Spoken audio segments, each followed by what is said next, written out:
Hi, I'm Jordan from Kettner Creative. In this video, we're going to show you how to connect an audio mixer to the Focusrite Scarlett Solo audio interface.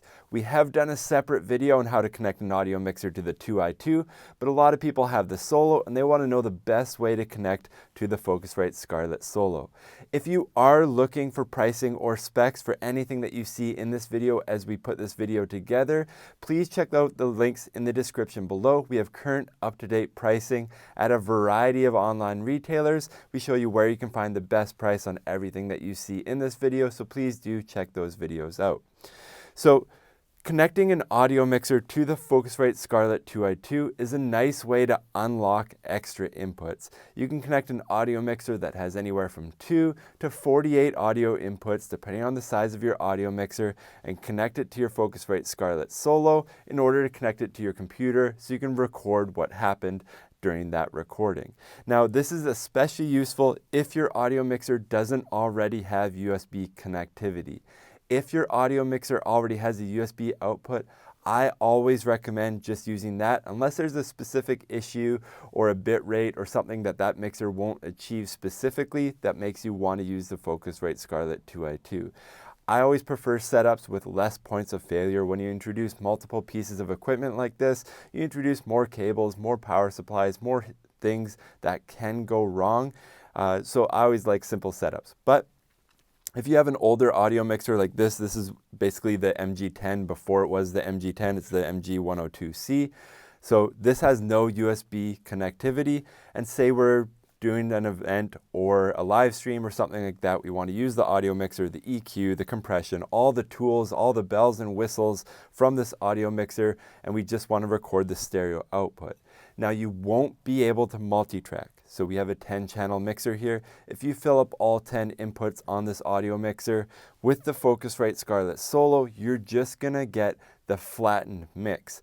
Another thing to note that different from the Scarlett 2i2, the Focusrite Scarlett Solo only has one line input. We're going to go a little bit more into that later, but what this means is that you're really only going to be able to capture the stereo mix, but you're only going to be able to capture the mono version of that. So, for example, if you have a lot of things panned left and right, and you know you're going to be doing this for a live stream using the Scarlett Solo, I would encourage you to pan everything center because you're only going to be able to capture one of the tracks from your audio mixer. If you really need to capture the stereo output from your audio mixer, we'll talk a little bit more about that later in the video, but you would need to upgrade to the Focusrite Scarlett 2i2 so you can get both the left and right channel. I hope that makes sense. Another question that we get all the time is about monitoring and headphones. Where do you connect your headphones when you have a setup like this and you're connecting to the audio interface? If you're just wanting to monitor whatever's going into the mixer, there's nothing wrong with using the headphone jack on the audio mixer itself. But if you're wanting to monitor the mixer input, and maybe you're doing this as a recording and you have a track or something coming from the computer, the Focusrite Scarlett 2 or the Focusrite Scarlett Solo is the only device that has two-way connectivity to the computer. So that signal wouldn't make it from the computer to the Solo to your audio mixer. So you would need to then plug your headphones into the Focusrite Scarlett Solo. I hope that makes sense. We get that question all the time. Next, we're going to show you how to connect everything and set your gain properly so you get the correct amount of gain all the way through your system into your recording. The first thing that we're going to do here is we have the Audio-Technica AT2020. This is a condenser microphone. It's super popular. We're going to connect that and set up the gain properly on the audio mixer. Connect the XLR cable.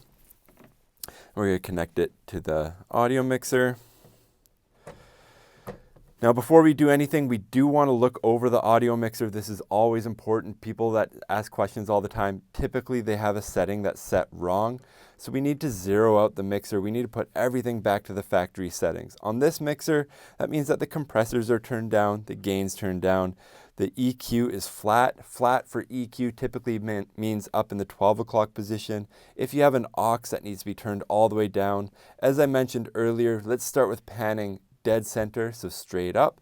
All the levels are turned down. Quickly turn everything down. And the stereo output is set to 0 as well, turned all the way down. So the first thing we're going to do is we're going to turn the stereo level all the way up to this triangle. Yamaha likes to use triangle. Mackie and Behringer will use a 0 or an infinity symbol or something like that. But basically 0, unity, or a triangle is what you're looking for, and that's going to be where you set your stereo output. That's very important throughout setting up the gain properly on this audio mixer. The next thing that we're going to do is we're going to turn your level knob all the way up to that same triangle, 0, or unity position, depending on your mixer. Sometimes this is in the 12 o'clock position. On Yamaha, it happens to be over in the 3 o'clock position, as you can see here. Next, we're going to set the gain. But as I said earlier, this is a condenser microphone, which requires 48 volts of phantom power, so we do need to turn on the phantom power on this audio mixer. Once that's set up, we're going to take a look at this meter as we increase the gain here. As we increase the gain, you can see the meter start to wake up, and we're going to go until it gets all the way up to 0 there. That's a really good starting point for setting up the gain properly. You want your loudest moment when you're really talking to the microphone to hit 0 like it's doing for me. If it's a little more conservative when you're a little bit quieter, that's okay, but you want your peak set to 0. This is the same on all audio mixers. Next, depending on the outputs of your audio mixer, we need to talk about line level signals. You can see here on your Focusrite Scarlett Solo, you have an XLR mic level input, and then your 1/4 inch input can be line level, or you have the INST or instrument button that can convert that to an instrument level input. So if you just think about this for 1 second, what input are we going to want to use on the Focusrite Scarlett Solo? We're going to want a line level input coming from the line level output of our audio mixer. So what we're going to try and do here is we're going to connect this line level 1/4 inch output. Most audio mixers will always have a line level 1/4 inch output. So do keep that in mind. That should be pretty universal. Most of the time, this will be a balanced output. So we're going to connect that to the line level input on your Focusrite Scarlett Solo. One other thing to quickly discuss here is that there is a good possibility that you don't want to send the main stereo output. Maybe those are connected to speakers and you're doing a live event, a corporate event, a wedding, something like that, and you don't want to mess with that at all. You want to let that be its own thing for live sound. You can always use this auxiliary output. Again, most audio mixers this size or bigger will have an aux output.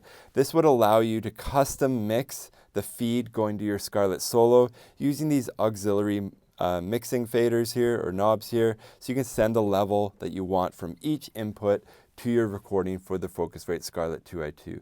This would be really helpful if you do have completely different gain requirements for live and recording, but for the purposes of this video, we're going to keep it simple and use the main outputs of this mixer. Maybe we're doing a live stream of our band. That's what the premise that we're going to move forward on. So as I said earlier, we have to make a choice here. Do we want to connect the left output or the right output to our audio interface? Once we make up our mind which output we're going to use, by default, I always use the left output. If you're going to choose one, I always choose the left every time. There's no real reason. I just always choose the first one. And we do want to use a balanced 1/4 inch cable. If you can see here, you can tell that this is a balanced 1/4 inch cable because there are 2 rings on the sleeve. You have the tip, the ring, and the sleeve. It's 3 parts. You'll see 2 black rings there to separate all 3 parts. That's how you know it's a balanced cable. So we're going to undo the Velcro here. We're going to connect the left output from our audio mixer. You can choose the right if you want. Again, I do recommend that you set all your gain flat. I can't stress that enough because you do have to make a choice because there's only one line level input on the Scarlett Solo. So we're going to connect that. We're going to leave the volume all the way down. You can see already with the green blinky light here that we're getting an appropriate gain level.